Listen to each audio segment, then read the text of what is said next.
Vienā no ziemas augstākajām dienām mūsu filmēšanas grupa devās uz Ērgļu pansionātu pie grāmatvedes Zandas. Kādas pārmaiņas tur ir nesusi novada reforma, par to arī mūsu pirmajā sižetā.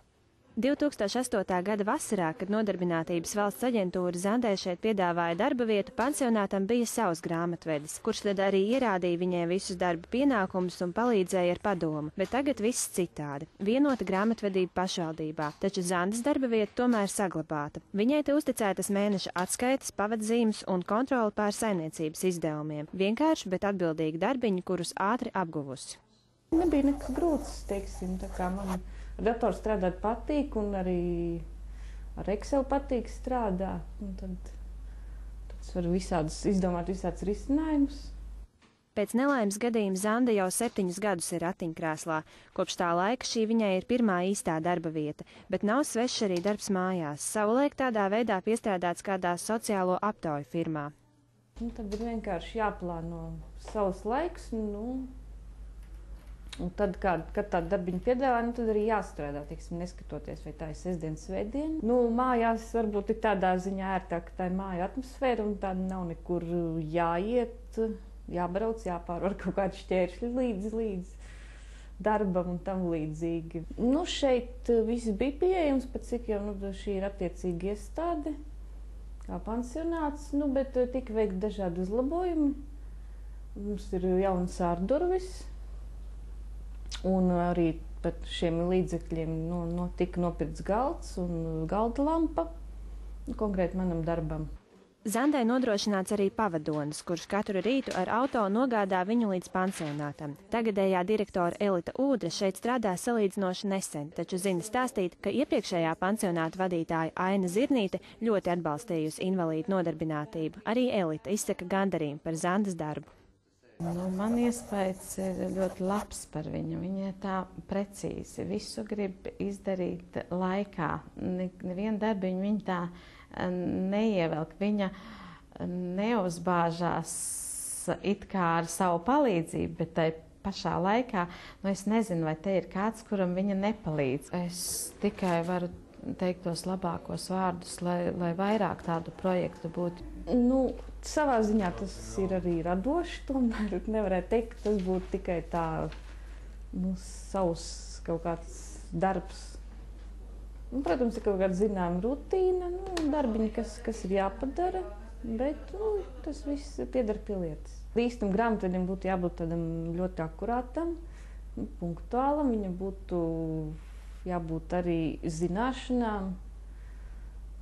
Viņam jāseko līdzi visiem jauniem likumiem, jāzina visas pārmaiņas, kas notiek, likumdošanā. Ērgļu novada reforma ieviesīs pārmaiņas arī pansionāta iemītnieku dzīvē. Diemžēl ne tās labākās. Daudziem nāksies no šejienes aiziet. Praktizēt to lietu, kad cilvēku ievietot sava novada, pansionātā vai sociālās aprūpes centrā, kāda jau tā iestāde, kuram ir nerēķinoties ar cilvēka domām, vai viņš grib pāriet vai negrib. Pagaidām doma ir tāda, lai nauda paliek savā novadā, lai nav šie savstarpējie norēķini, bet lai nauda apgrozītos savā novadā. Vai tas būs lētāk? Tas ir cits jautājums. Zinot to, ka novada reformas skars arī mūsu pansionāta ļaudis, šī reforma mums var būt dažiem ļoti bēdīga un sāpīga, jo adaptācijas process katram vecajam cilvēkam ļoti individuāls. Un šis process, kas ir noticis, ir pārdzīvots un izdzīvots. Un tāpēc mēs arī, kā viena liela ģimene, dzīvojot kopā šo procesu, jūtam un izjūtam kopā sāpīgi. Es esmu šeit 3 gadus un 3 mēnešus. Es šeit esmu pieradusi pie katra soļa, pie katra vārda. Visas aprūpētājas ir ļoti uzmanīgas un mīļas. Es 3 gadu laikā neesmu dzirdējis nevienas skarba vārda. Es nevaru pārcelties citur. Es nevaru. Pēdējā laikā ģimenes bieži izņem savus tuviniekus no pansionāta, galvenokārt tādēļ, lai viņu pensija būtu kaut neliels balss situācijā, ja paši darbu ir zaudējuši. 90% no katra iemītnieka pensijas nonāk kopējā pansionāta kasē. Pārējo dzīvošanas izmaksu daļu sēdz pašvaldība vai apgādnieks. Dēlam nav ko maksāt, cik daudz viņš pats pensijā.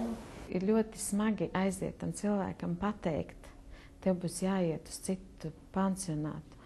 Un mēs jau cenšamies viņus pasargāt un saudzīgi to pateikt, un vēl kamēr pilnīgi skaidri nav zināms, to neteikt.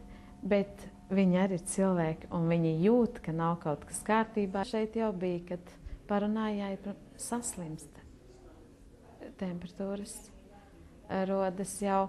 Viņš daudz visādas vainas, ka tas ir tikai tā ietekme uz nervu pamata, ka viņam tagad kaut kur būs jāiet citur. Nav izstāstām tā sejas izteiksme, tas acu skats, kas notiek tajā mirklī, kad viņam pasaka, protams, viņš pēc tam reāli visu saprot un viss, bet it kā viņi gaida to mirkli. Viņi zina, ka laikam jau man būs jābrauc, viņi viens otru savstarpēji pārnājuši, bet tagad tas pienāk, tas mirklis, tas ir neapskaužama situācija, un skatīties, un noskatīties, un pavadīt viņus.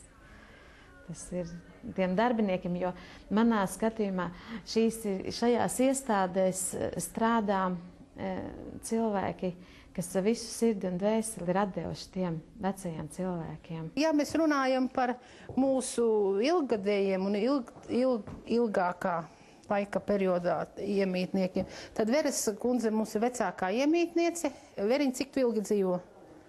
17 gadus. Daudziem šeit tiks pavadītas mūža pēdējās dienas. Te tiek dibināta draudzība, savstarpēja paļāvība un uzticība, kas negrib pakļauties nekādām reformām.